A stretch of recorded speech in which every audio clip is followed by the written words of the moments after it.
우리가 세상을 살다 보면은 나는 억울하다. 내가 왜 이런 일을 당해야 하는가라는 억울한 일을 당할 때가 많이 있을 것입니다.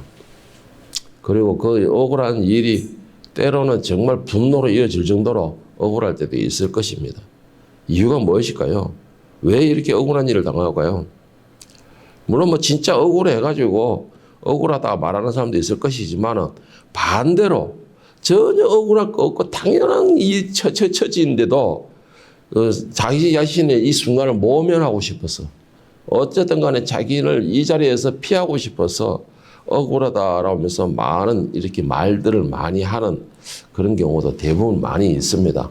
그런데 이 중요한 것은 자신이 아무리 억울하고 많은 말로서 변호를 한다 할지라도 자신이 그 억울함을 다 풀고 살 수는 없다는 것이 바로 오늘 현실입니다. 억울함을 다 풀면서 산다면 그 사람은 뭐 신이겠죠. 뭐 대통령도 억울해서 뭐 억울해도 뭐 할 수 없이 다 감옥에 갇히고 하는데, 그런데 아무리 억울해도 내가 정당하다고 할 말이 많아도 때로는 또 우리가 뭐 내가 뭐 반박을 하고 싶어도 그것보다 더 침묵이 소중할 때도 있습니다. 침묵이 소중할 때도 있어요. 침묵할 때 침묵하지 못하고 계속 내 정당성만 주장한다면은 오히려 그게 역효과가 일어나서 내 침묵이 오히려 정당성을 인정받지 못할 때도 있다는 것이죠. 그래서 때로는 침묵이 오히려 더 큰 힘을 발휘할 때도 있습니다. 그런데 만약 내 억울함이 중요한 거 하나님께로부터 왔다 하면 어떻게 될까요?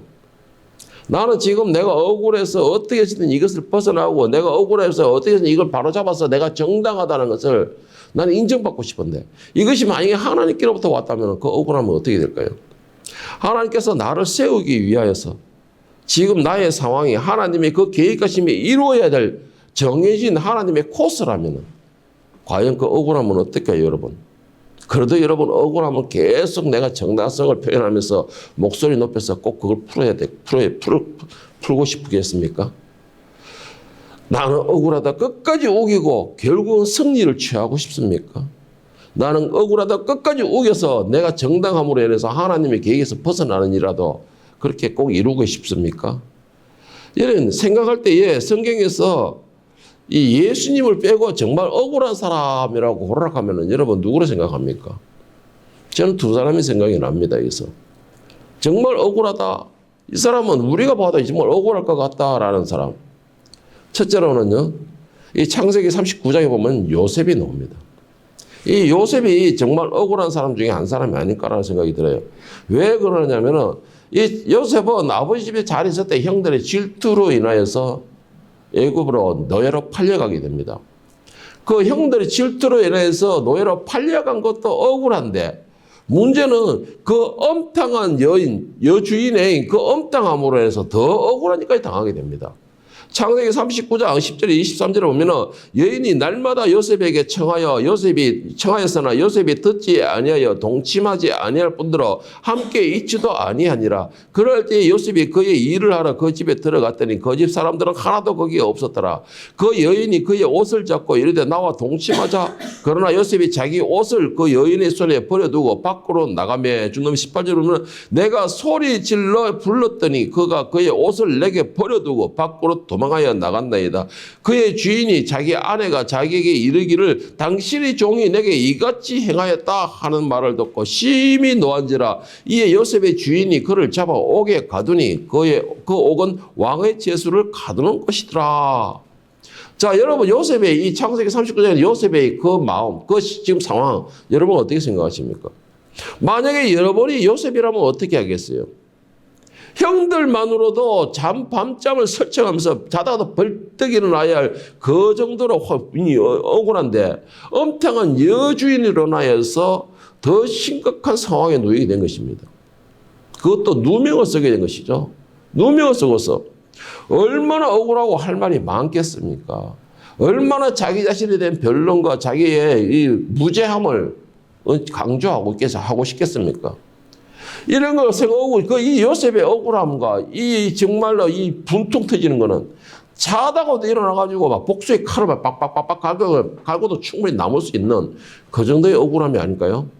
형들의 그 누명에도 어쨌든 적응을 해서 하나님의 뜻이 있으시겠지. 하나님께서 나를 세우시겠지라는 믿음으로 끝까지 순종하고 있는데 이 엄청난 여주인으로 인하여서 더 심각하게 왕의 제수들이 갇히는 감옥에 갇혔다는 것이에요.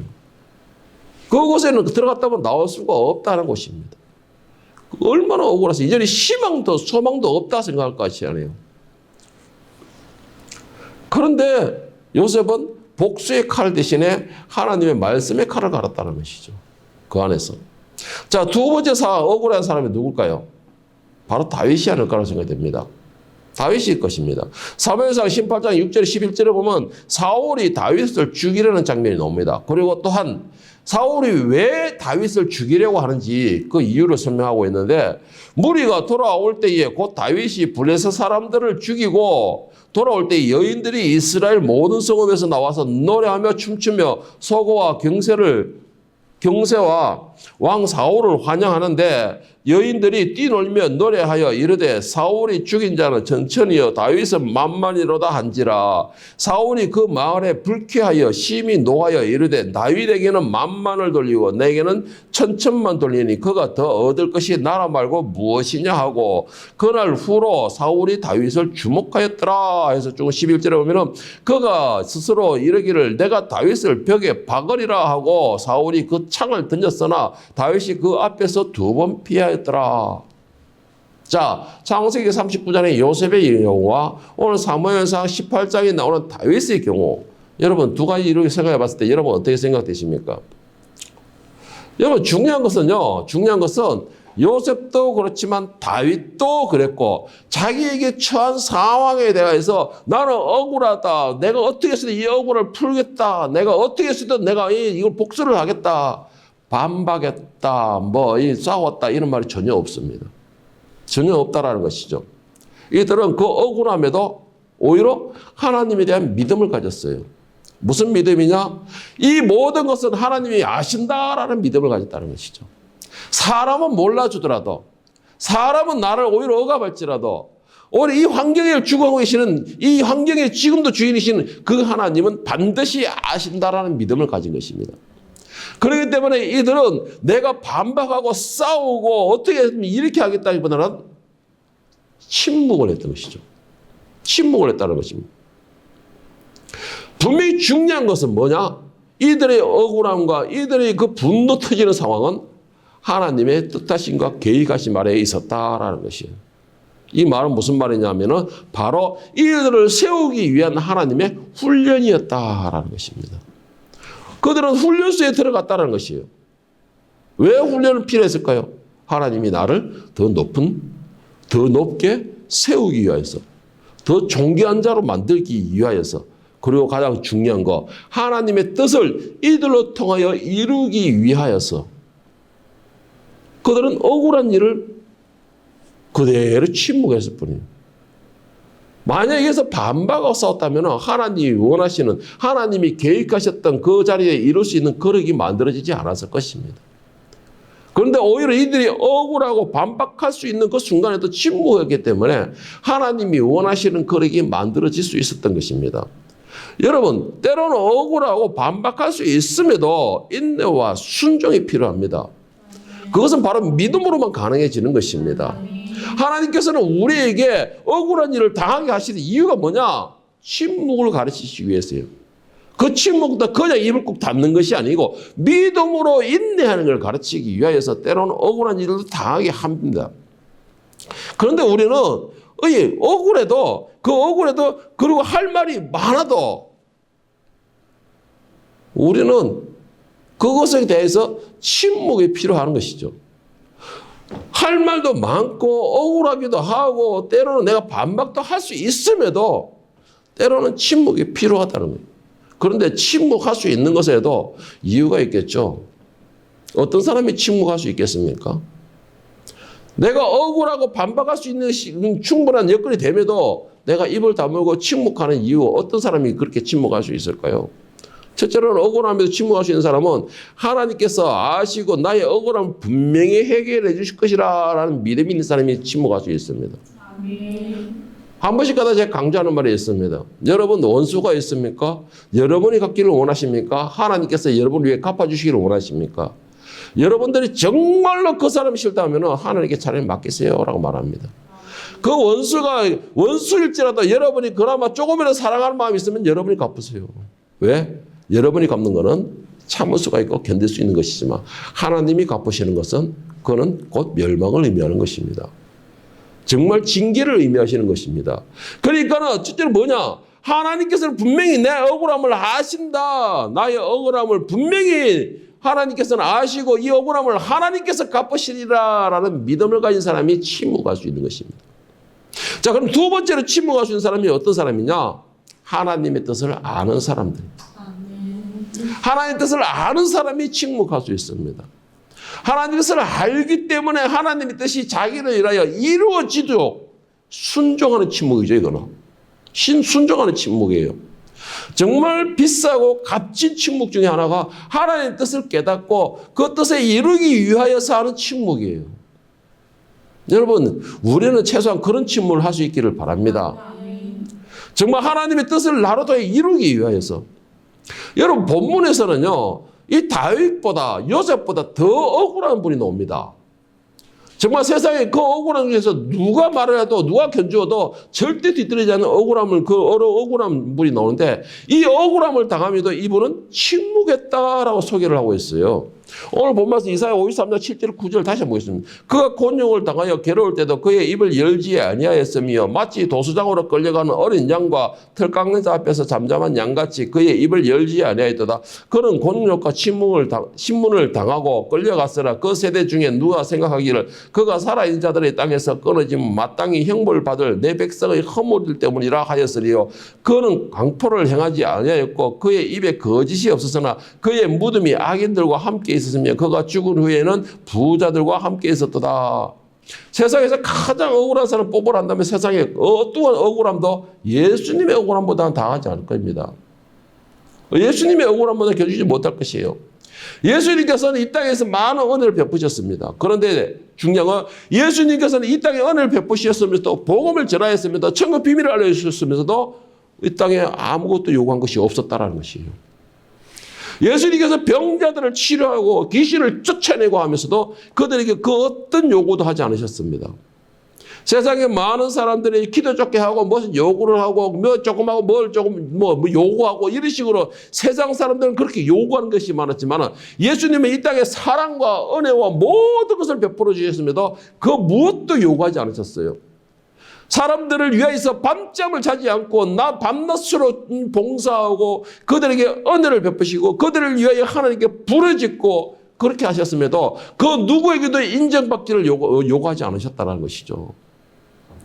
오직 예수님께서 하신 것은 하나님의 뜻을 이루기 위하여 순종밖에 없었고 그것을 위하여 자기에게 닥치는 어떤 것도 침묵하셨고 오히려 그 가운데서도 사람들에게 더 은혜를 베푸시고 복음의 말씀을 하나님의 뜻을 가르쳤다라는 겁니다.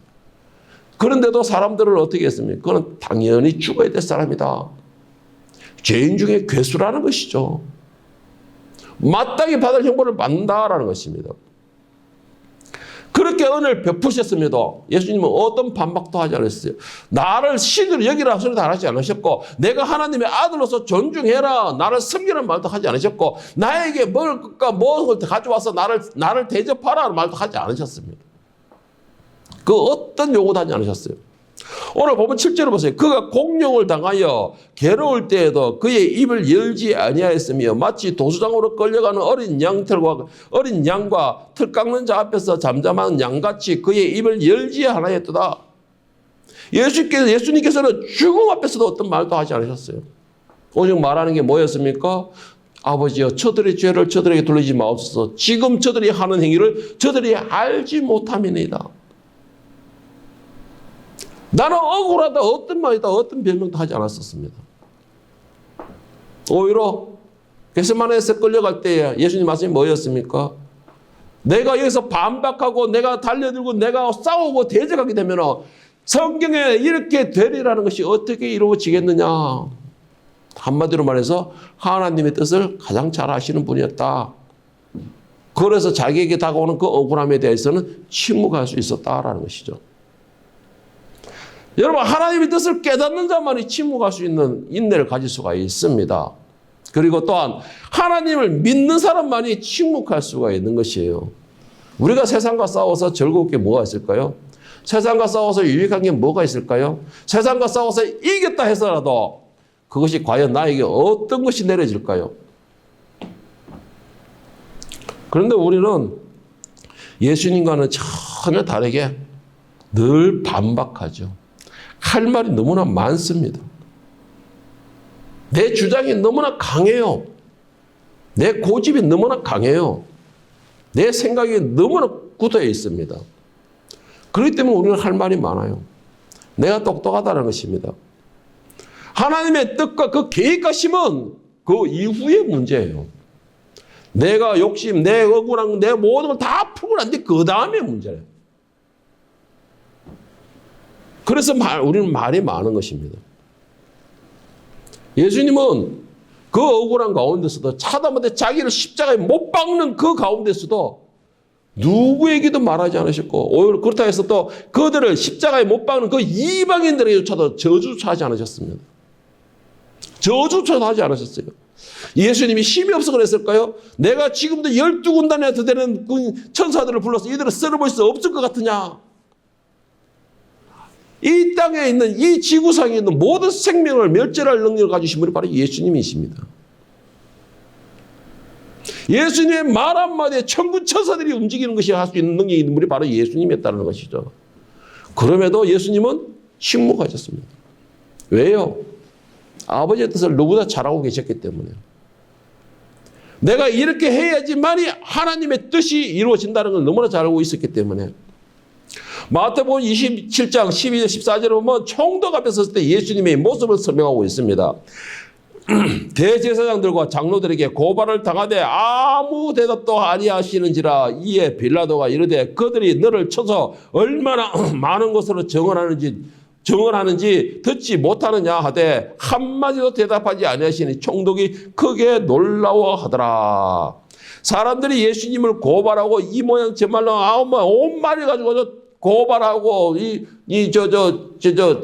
고발하고 그리고 그 예수님을 그렇게 죄인으로 몰았을 때에도 이 14절은 뭐라고 했습니까? 한마디도 대답하지 아니하시니 총독이 크게 놀라워하더라.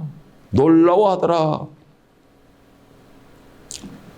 이 자리에서는 모든 죄인이, 총독 앞에서는 모든 죄인이, 총독 앞에 재판받는 그 많은 죄인들이, 모든 사람들이 봐도 다 죄인임에도 자기들이 할 말이 많다고, 자기들은 억울하다고 이 모양 저 모양으로 빌라도를 갖다가 열나게 만들고 풍부하게 만드는 그런 가운데서도 정작 가장 깨끗하고 가장 억울할 것 같은 예수님은 한마디도 하지 않는다는 것입니다. 그러니까 총독이 놀라워하더라라는 것이죠. 당연히 죽을 것들은 이런 모양 저런 모양 온갖 말로서 사람을 열받게 만드는데 정작 자기가 봐도 자기하고 아무 상관없는 이방인, 자기 속국의 사람인데도 자기가 보기에는 억울해 보이는데도 한마디도 하지 않는다라는 것이에요. 14절 말씀을 쉬운 성경에서는 어떻게 말을 하고 있느냐. 그러나 예수님께서는 빌라도에게 단 한마디도 대답하지 않으셨습니다. 빌라도는 이것을 보고 이상하게 생각했더라. 이상한 것이죠. 이상한 것이죠. 모든 사람들이 자기의 억울함, 자기 정당성을 내포하기 바쁜데 어떤 죄인이든 간에 이 핑계 없는 무덤이 없다는 식으로 어떤 죄인이도 와더라도 자기의 정당성을 자기는 어쩔 수 없었다고 그렇게 떠들고 있는 가운데에 이 예수는 한마디도 하지 않더라는 것이죠. 그러니까는 빌라도가 볼 때는 이상하다는 것이죠.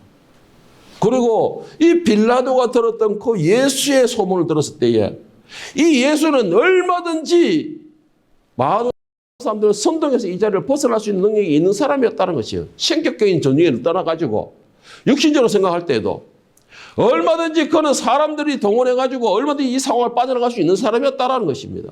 그리고 더 많은 사람들이 예수의 행적을 보고 알고 있었기 때문에 그의 예수의 은혜를 입었기 때문에 얼마든지 많은 사람들이 예수의 정인이 되어줄 수도 있었던 사람이었습니다.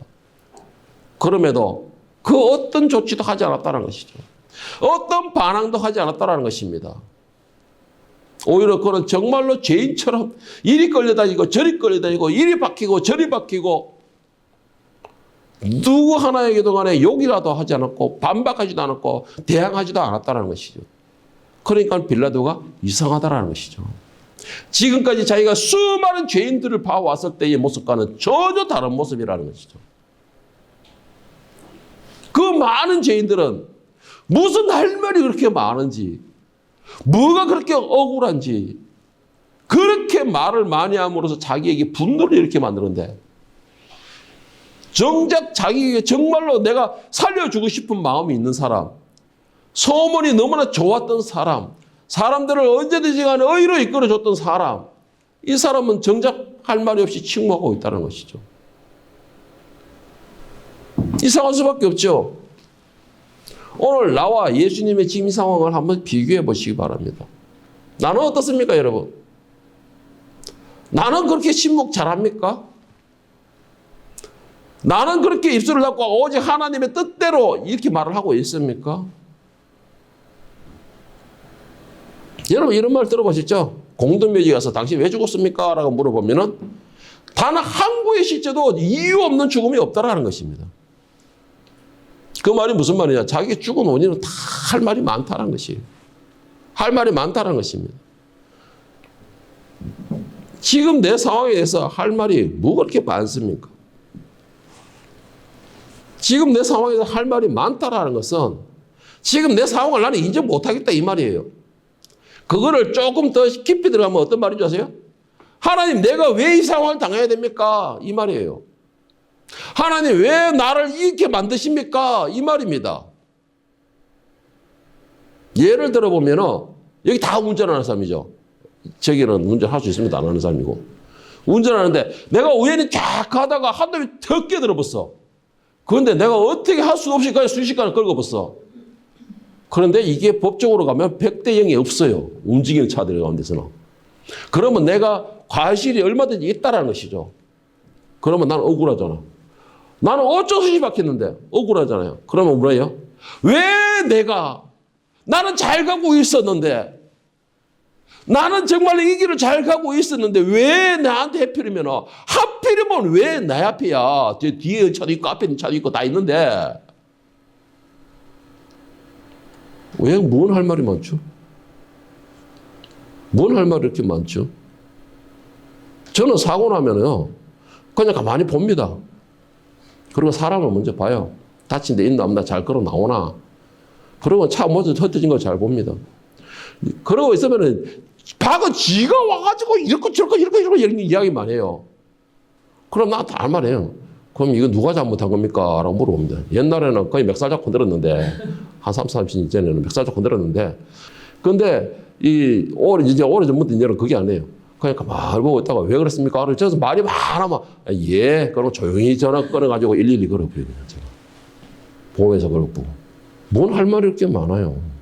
내가 이렇게 할 말이 많다고 그래가지고 그것이 다 적용될까요? 인정이 될까요? 우리는 너무나 할 말이 많아요. 나의 억울하다는 것이죠, 나는. 여러분, 저는 이렇게 말하고 싶어요. 내가 할 말이 많으면 많을수록 하나님의 뜻에 인정하지 못하겠다라는 것입니다. 내가 할 말이 많으면 많을수록 하나님 계획 왜 이렇습니까? 라는 반박으로 보인다는 것이죠. 내가 할 말이 많으면 많을수록 하나님 당신이 잘못했습니다. 이 말인 것이에요. 하나님은 하다못해 하늘을 나르는 동전 몇 입밖에 안 되는 참새조차도 그 하나님 주권하겠다고 그랬습니다. 하물며 너일까 보냐? 가장 존귀한 너일까 보냐? 이 말은 무슨 말이냐? 참새보다 너희가 더 소중하다는 것이에요. 하다못해 들풀도 하나님의 허락이 있어야 되고 참새도 하나님의 허락이 있어야 되는데 하다못해 하나님의 자녀라는 우리는 하나님의 계획이 없겠느냐라는 것이에요. 그렇다면 우리가 가다 쿡 처박히는 것도 하나님의 뜻하심에 있다는 거예요. 그러면 우리는 정말 지혜롭고 믿음 가지고 거룩한 백성이라면 주야 이 가운데 뜻을 깨닫게 해 주시옵소서라는 기도죠. 그게 침묵이에요.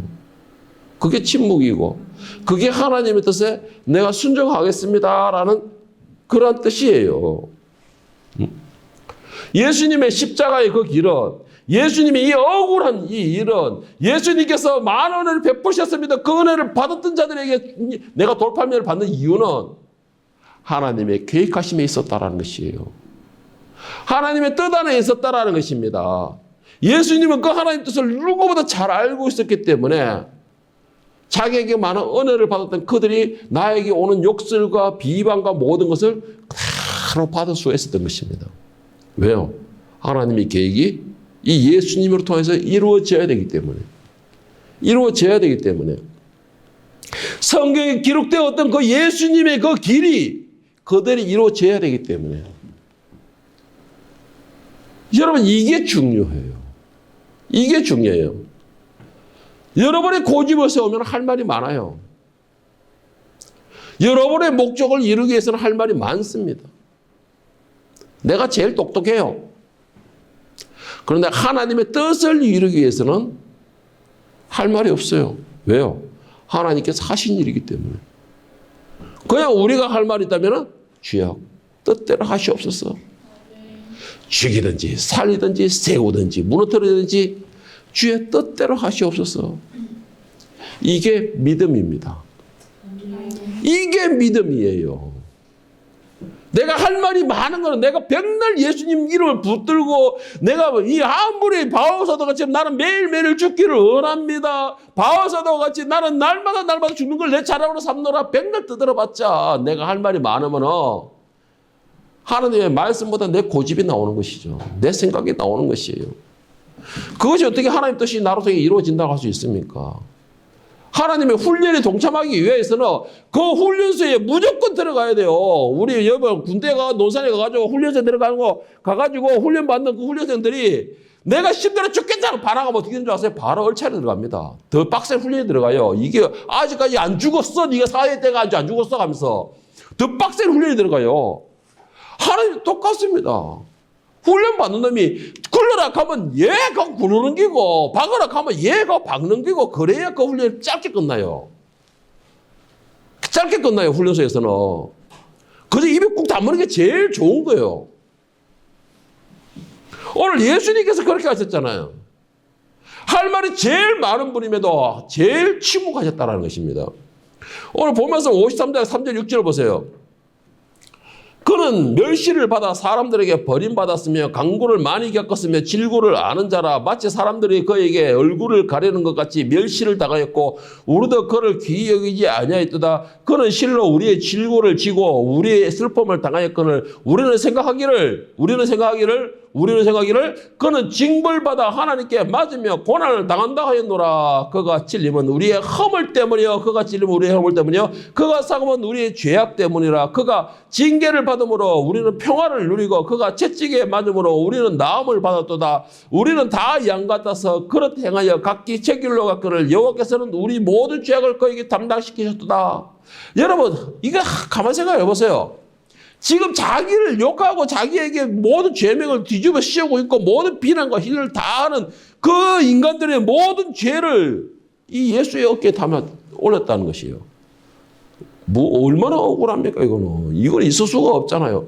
그들이 주여 내가 잘못했습니다. 내 죄가 너무나 큽니다. 그러나 주님께서 내 죄를 짊어지지 않으면 내가 구원을 받을 수 없사오니 주님 제발 내 죄를 지고 이렇게 했으면 그나마